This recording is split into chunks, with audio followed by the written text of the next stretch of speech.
Again very good morning to all of you. तो कल रात हम गए थे पेंगोंग लेक कल दिन में। तो हमारे जैसे मैंने आपको बताया कि हमारे कुकू पे चोट लग गई थी, वो गिर गई थी।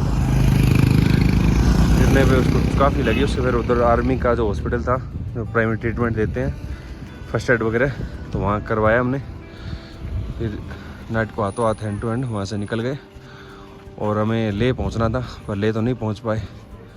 रात को काफ़ी लेट हो गए, 9 बज गए थे।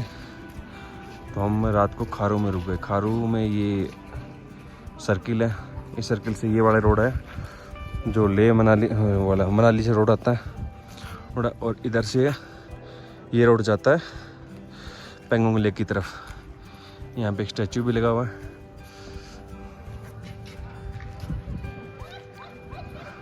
और ये सर्किल से मुड़ता है।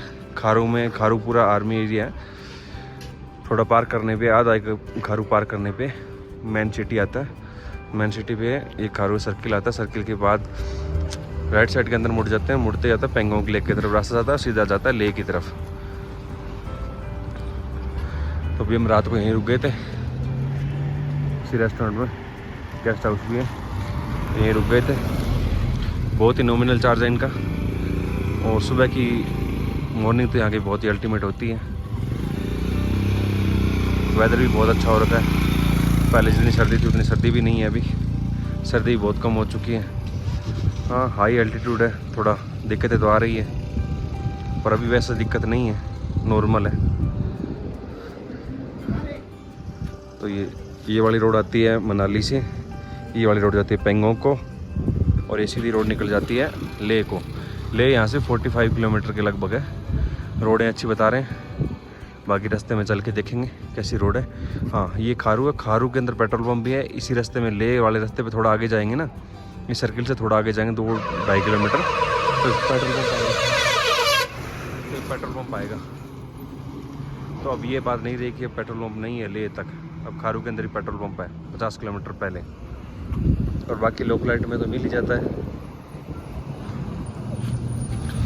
और पेंगोंग का रास्ता कम से कम 135 किलोमीटर का, कम से कम मान के नॉर्मल से नॉर्मल 4 घंटे लगते हैं अगर दिन के अंदर तो। और नाइट में हम आ गए थे 2 घंटे 20 मिनट में रात को। और इधर इस रोड पे ही चांगलांगला पास आता है।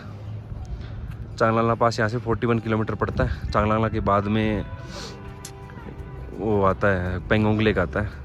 136 के अराउंड है वो लगभग। और यहाँ पे एंट्री भी है, एंट्री करवा के जानी चाहिए। हमने भी एंट्री करवाई थी।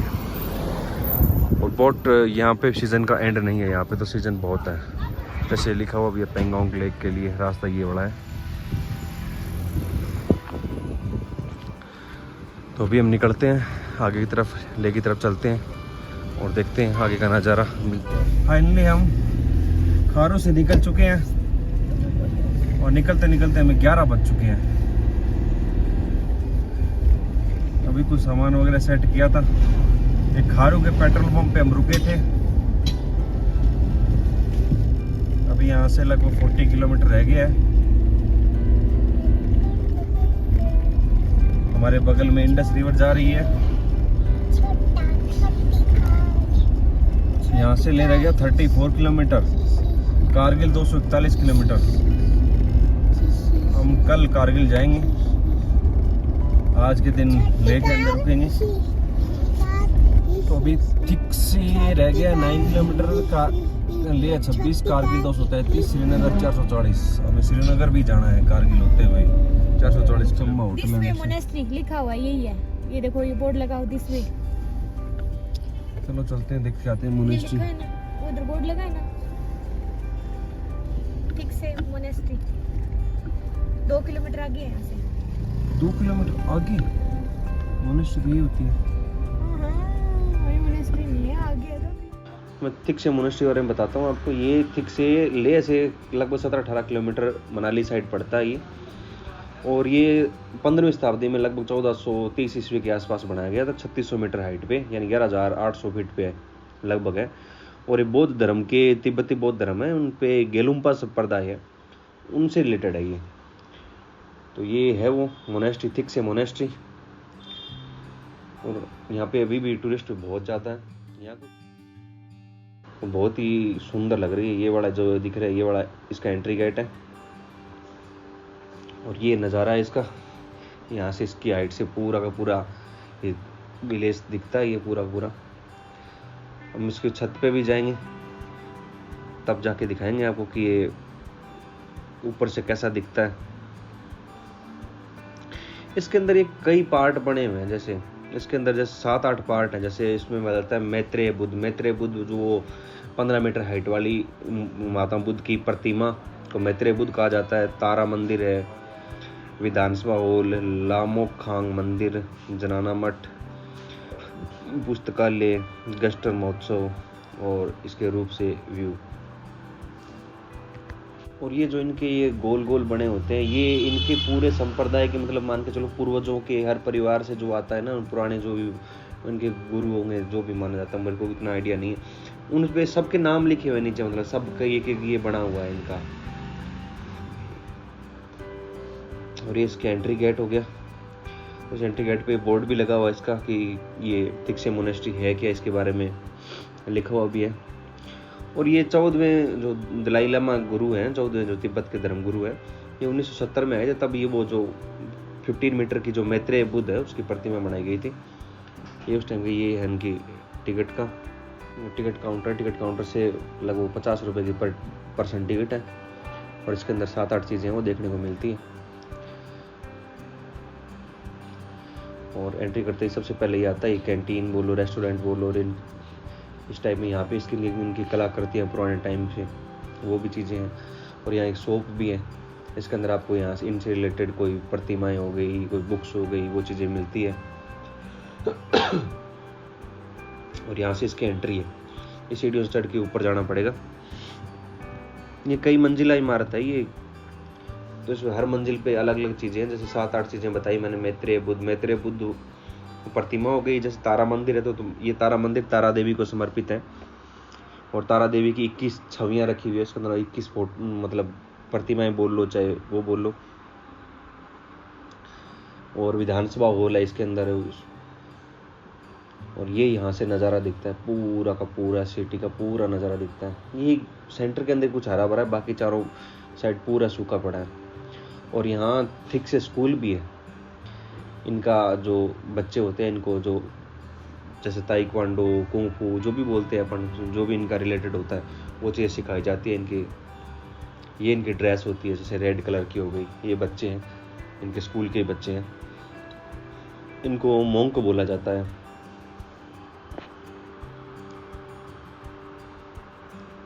खेल रहे हैं बच्चे।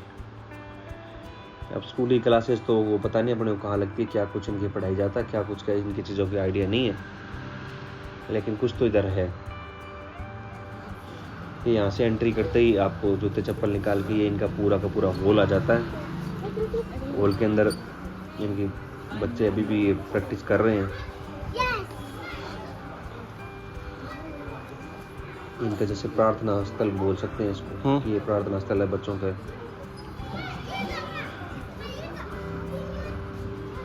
ये डंडे हाथ में ले लेके ये उसी का पार्ट होता है मेरे हिसाब से, जहाँ तक मेरे को आइडिया है कि निकाला। जैसे अपन प्रवेश करते हैं तो प्रवेश द्वार पे है ना, गेट पे एक तिब्बती देवता की मूर्ति भी लगी हुई है। और इसके एक जैसे प्रवेश करते आंगन आता है, तो आंगन से अपन ये सामने वाली सीढ़ियाँ जाती है, तो इसके अंदर ये इसको बोला जाता है गोम्पा की तरफ ये सीढ़ियाँ जाती है। और ये पूरी मंजिल 12 मंजिली इमारत है। और इसके अंदर 2 मेन हॉल है। और इसके अंदर टोटल 60 लामा रहते हैं। मतलब लामा इनको बोलते हैं, जैसे ये पूरे मठ के होंगे ना, तो इनको बोला जाता है 60 लोग हैं टोटली। और ये तिब्बती पैटर्न से बनाया गया एक किले के मठ के रूप में है ये चीज़ें। और इसमें सफ़ेद, गेरुआ, लाल रंग और इन चीज़ों से मिलके बना हुआ है, कलर का चीज़ों का है। और इनका एक फेस्टिवल होता है, गस्टर फेस्टिवल, जो अक्टूबर-नवंबर के महीने में आता है। अगर आपको कल्चर के बारे में, इनकी संस्कृति के बारे में और इसके बारे में अगर कुछ ज़्यादा जानना हो तो आप ये गस्टर फेस्टिवल ज्वाइन कर सकते हो। और इनकी डेट फिक्स नहीं रहती है, ये हर साल के अनुसार ये डेट चेंज होती रहती है। और इसके अंदर जैसे गस्टर कार्ड की बात करें तो गस्टर कार्ड होता है 9वें दिन का बलिदान। अब इनके पीछे की कहानी तो हमें कुछ आइडिया नहीं है, पर ये कहा जाता है कि बुराई पर अच्छाई की जीत से कुछ रिलेटेड है। और इनके अलग अलग चलता रहता है इनका प्रोग्राम, बच्चे अपनी अपनी, ये पता नहीं स्कूल, इनका स्कूल यही सिस्टम है, स्कूल में या कुछ पढ़ाई अलग होता है, इनका कल्चर ही पढ़ाया जाता है कि इसके बारे में आइडिया नहीं है, तो इसके बारे में हम कोई कमेंट नहीं करना चाहते। और ये पैलेस भी है ना, ये एक पोटला हाउस है तिब्बत के अंदर, तो उससे रिलेटेड, उससे सेम कलाकृति पे बना हुआ है, तो इसको मिनी पोटला भी कहा जाता है। और एक पहाड़ी पे है, तो इसके ऊपर चढ़ के अपन देखें तो पूरा का पूरा सिटी का व्यू दिखता है। और हम बात करें यहाँ पे घूमने की, तो ये इसका मान के चलो कि मई से अक्टूबर तक का टाइम होता है ना, वो बेस्ट टाइम होता है यहाँ पे आने का, और क्योंकि अक्टूबर नवंबर इनका फेस्टिवल भी होता है। और नवंबर के बाद में क्या स्नोफॉल स्टार्ट हो जाती है, फिर वे आगे मार्च अप्रैल मई तक ही मान के चलो, मई तक सब कुछ सफ़ेद चादर ही बन के रह जाता है सब कुछ, तो यहाँ आना थोड़ा मुश्किल हो जाता है। बारिश भी होने, बारिश का टाइम भी आता है बीच के अंदर, तो इससे अच्छा है कि ये मौसम होता है ना, सबसे बेस्ट टाइम होता है। और यहाँ आके आप बैठ के इनको एंजॉय करोगे ना, इनको देखोगे ना आप, इन चीज़ों को, इनके कल्चर को आप जानने की कोशिश करोगे, तो आपको लगेगा कि आप हर जगह जाते हो ना तो कुछ ना कुछ आपको नया देखने को मिलता है। हर जगह की संस्कृति अलग है, रहन सहन अलग है, खान पान अलग है, ऐसे लगता है कि आप अलग दुनिया में आ चुके हो। और ऐसी ऐतिहासिक चीज़ें अपने को अपने जीवन में ज़रूर एक्सप्लोर करनी चाहिए, अपने बच्चों को दिखानी चाहिए, ताकि उनको भी पता लगे कि दुनिया एक रंग में नहीं है, दुनिया के अलग अलग रंग हैं, हर एरिया में रंग बदलते हैं, हर एरिया में अलग टाइप के लोग रहते हैं। और मैं जहाँ तक मानता हूँ कि हर चीज़ का अपने को नॉलेज होना चाहिए थोड़ा। यहाँ से चढ़ने के बाद, ऊपर आने के बाद, ये एक नीचे भी टेंपल दिखाई दे रहा है, ये कौन सी इनके देवी, जैसे एक तो तारा देवी का मंदिर था, ये आइडिया नहीं मेरे को, नीचे तारा देवी का मंदिर है, और शायद एक नीचे मंदिर भी है, ये सामने वाला। अब इसका तो मेरे को पूरा आइडिया नहीं है, लेकिन यहाँ से व्यू बड़ा ज़बरदस्त दिख रहा है। और यहाँ पे दीवारों पे ऐसे चित्र बने हुए, जैसे पहिए के ऊपर एक पक्षी है, एक सांप है, एक सूअर की छवियाँ हैं, तो इनसे ये बोला जाता है कि राग, द्वेष और अज्ञानता का प्रतीक बोला जाता है इनको। और चित्रण का उद्देश्य ये रहता है कि मृत्यु और पुनर्जन्म के चक्कर को रोकने के लिए, जीवन में ज्ञान प्राप्त करने के लिए संसारिक संबंधों पर काबू पाना, कि इस मेन मुख्य उद्देश्य ये है कि एक संसार एक मोह माया है, इसके जाल में ना पड़े, और जीवन चक्कर चलता रहता है, जीवन मृत्यु ये चक्कर चलता रहता है। और ये दीवार के जो प्रार्थना हॉल बोला जाता है, असेंबली हॉल है, इसमें बहुत सारे चित्र और ये पुस्तकें हैं। हॉल लकड़ी का बना हुआ है, अलमारियों पे रेशम के कपड़ों में वो बनाई हुई है। और इसके अंदर राइट साइड के अंदर, लामा जी के राइट साइड के अंदर पड़ता है वो जो प्रमुख लामा था, उनकी सीट है ये, और लेफ्ट साइड के अंदर जो है वो उनके लामा देवता है, उनकी सीट है। और इनके अंदर ये एक नोटों का क्या कल्चर है वो मेरे को आइडिया नहीं है, कि कहीं 10 के, 50 के, 100 के, 500 के ये नोट लगा के, अगर आपको कोई आइडिया हो, क्योंकि मेरे को गूगल पे भी नहीं मिला इनके बारे में कि ये चीज़ क्या होता है, तो आप मेरे को बताएं कमेंट सेक्शन में कि क्या चीज़ है ये चीज़ें। ये इनके बारे में पढ़ना चाहो तो आप पूरा का पूरा लिखे हुए, एक कटोरी में पानी भर भर के, इसमें कुछ होता होगा पात्रों में रख रख के कुछ।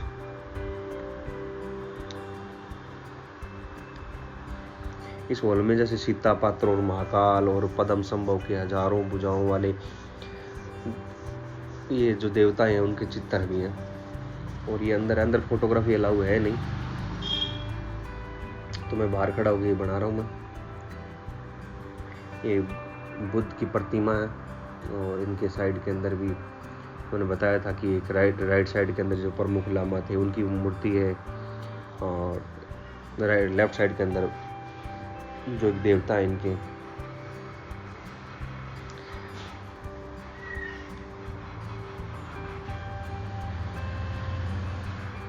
हर जगह कल्चर पूरे नॉलेज अपने को है नहीं, इस कल्चर के बारे में तो हम ज़्यादा कुछ हम बोलेंगे नहीं, पर जो भी है हर बार कुछ नया देखने को मिलता है ना, कुछ सीखने को मिलता है, तो ये चीज़ें अपने लिए बहुत अच्छी है जीवन में।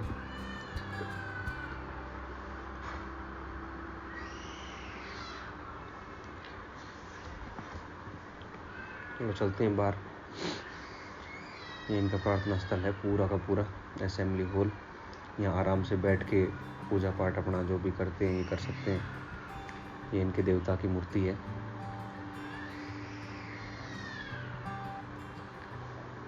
ये पूरी की पूरी दीवारों पे जो चित्र बने हुए हैं,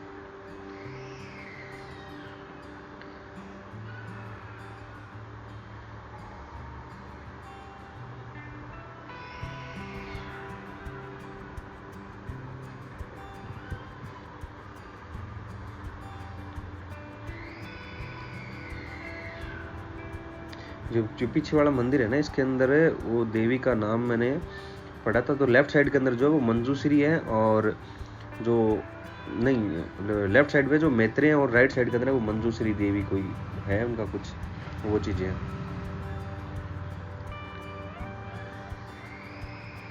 यहाँ से बाहर निकल के हम बाहर, ये में टोटल 6-7 पार्ट है, तो हम देखना चाहेंगे, कोशिश करेंगे कि सारे पार्ट हम कवर कर पाए। हर जगह का कल्चर देखने की अनुभूति अलग होती है। ये ऊपर छत पे जाने का रास्ता है, और ये इधर वाला ये दूसरा मंदिर है।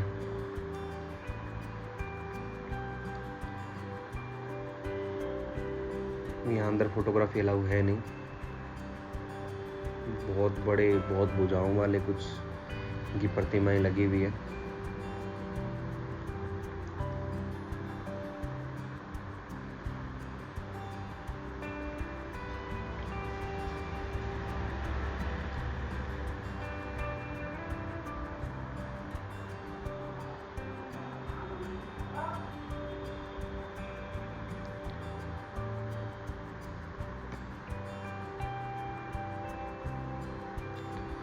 ये इसकी छत पे आने के बाद छत से पूरा का पूरा शहर दिखता है। मठ की छत से ना, अगर आप स्नोफॉल के टाइम पे आ रहे हो ना, तो पूरा एकदम बर्फ से ढके हुए पहाड़ दिखता है। और अब इस टाइम पे चारों तरफ सूखा दिख रहा है, नीचे पूरा सिटी है वो थोड़ा बहुत हरा भरा दिख रहा है। ये और व्यू बहुत सुंदर आ रहा है, यहाँ से बहुत जबरदस्त लग रहा है इधर से। अभी हम मठ की छत पे आ चुके हैं, और इधर इनकी लाइब्रेरी है, ऊपर जो सामने वाले है ना, ये लाइब्रेरी है इनकी, ये जो अभी बंद है। और यहाँ पे इन पे है वो जो 12-15 मीटर वाली जो प्रतिमा है ना, जो 50 फीट वाली वो प्रतिमा महात्मा बुद्ध की। यहाँ फोटोग्राफी अलाउ नहीं है अंदर। और ये इनका वो है गैलरी, आर्ट गैलरी, जो मठ की गैलरी है वो है।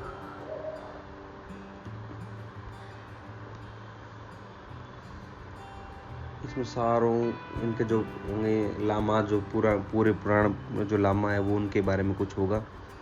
डिटेल के बारे में हमें इतना आइडिया नहीं है इसके बारे में, तो आप इस चीज़ को देखो, खुद सर्च करो, खुद इनके कल्चर के बारे में जानो, या आप हो सके तो आप विजिट करके इनसे जानो।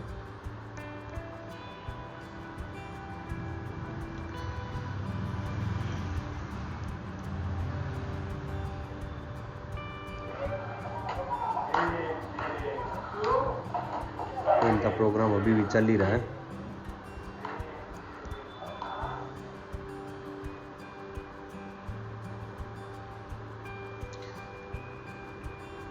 ये हर तरफ कुछ न कुछ अलग अलग है, तो हमने लगभग कवर कर लिया है। और इनकी संस्था होगी कुछ, office of the culture of thick से कल्चर की, मतलब कोई हेड ऑफिस है इनका कुछ।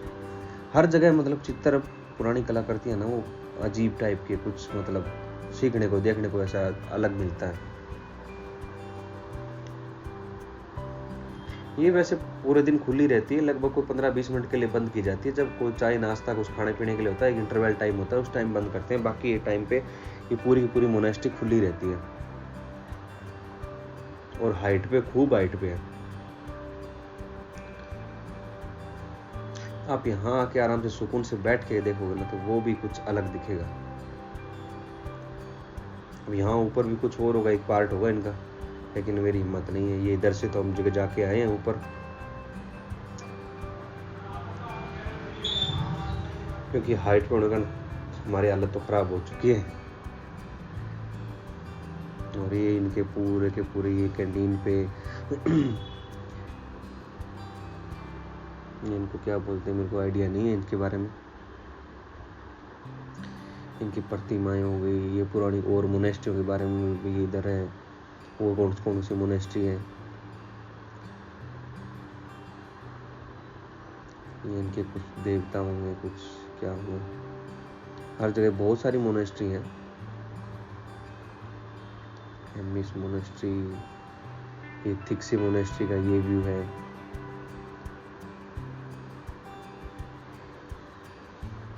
और ये इनके कुछ कोट होंगे।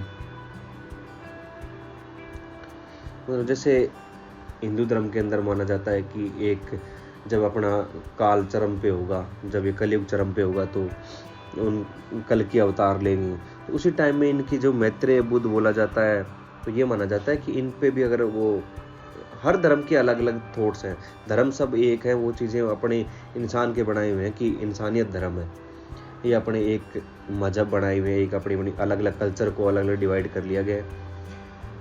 तो इनका भी माना जाता है कि ये अपने कल्चर में, अपने जैसे हिंदू में बोला जाता है कल की अवतार लेंगे, तो इनमें माना जाता है कि मैत्रेय बुद्ध भी अवतार लेंगे। तो सबका अपना कल्चर है, कोई ओपिनियन नहीं है इसके बारे में। पर ये बहुत सुकून मिला है यहाँ घूम के, बहुत ही अच्छा लगा है। आप भी जरूर आओ और एक बार विजिट करके। तो फाइनली थिक्से मोनेस्ट्री घूमने के बाद अभी हम यहाँ से रवानगी लेते हैं। मौसम तो बड़ा ही शानदार हो रखा है, जाने का मन तो नहीं कर रहा इधर से, पर क्या है कि कल हमारी कुकू के चोट लग गई, वो बोनट पे खेल रही थी और गाड़ी के बोनट से नीचे गिरी, तो उसके माथे पे कट लग गया और घाव भी बहुत गहरा है। तो हम जल्दी हॉस्पिटल पहुंचना है हमें। हमने कल ट्रीटमेंट करवाया था, एक फर्स्ट एड वगैरह का तो करवाया था कि वहाँ पे कोई हॉस्पिटल मेडिकल की व्यवस्था थी नहीं वहाँ पैंगोंग पे, तो वहाँ एक मिलिट्री हॉस्पिटल था उनका, तो वहाँ पे हमने उसका फर्स्ट एड करवाया था। तो उन्होंने बोला था कि 2-3 टांके लगेंगे, तो वहाँ तो नहीं लगवाया हमने। फिर बोला आप ले जाओ इसको हॉस्पिटल, तो वहाँ चेक करवाओ। तबीयत इसकी पहले ही ख़राब थी, अब वॉमिट और लूज मोशन और हो गए इसके, तो हम जल्दी से हॉस्पिटल ले जाते हैं उसको। फिर देखते हैं कंटिन्यू कर पाते हैं कि नहीं कर पाते, क्योंकि जिस हालत में वो है तो अभी लगता नहीं है कि आगे का सफ़र ये हमें कर पाएंगे, क्योंकि वापस जाना या हमें आगे जल्दी निकलना पड़ेगा। तो आप बने रहिए हमारे साथ, आपका सपोर्ट ही हमारे लिए बहुत महत्वपूर्ण है। लाइक शेयर सब्सक्राइब करते रहिए। धन्यवाद। आपको आगे का सफ़र दिखाएंगे। मिलते हैं आपसे। ये है मोनेस्ट्री का गेट।